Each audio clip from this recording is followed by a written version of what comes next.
नमस्ते प्रणाम हर हर महादेव। हम गायक भोला बरदवाज तमाम भोजपुरिया समाज के सादर प्रणाम करतनी।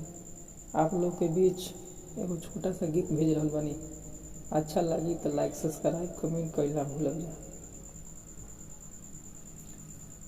चलो ना धनिया तू खेतावा खेतावा खेतावा, चलो न धनिया तू खेतवा की करे धन के सोहनिया।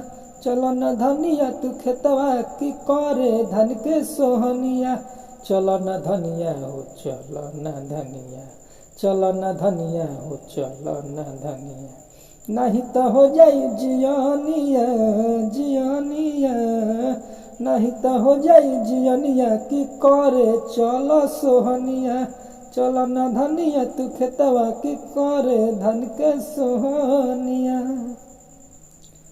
हम न जाइब सैया खेतवा खेतवा खेतवा, हम न जाइब सैया खेतवा की करे धन के सोहनिया। हम न जाइब सैया खेतवा की करे धन के सोहनिया। बड़े परसनिया हो बड़े परसनिया, बड़े परसनिया हो बड़े परसनिया। बथे लागेला करी हैया बथेला हम करी हैया कि करब न धन के सोहनिया। हम न जाइब सैया खेतवा की करे धन के सोहनिया। अच्छा लगी तो लाइक सब्सक्राइब कमेंट करना भूलब जा। जय हिंद जय भारत।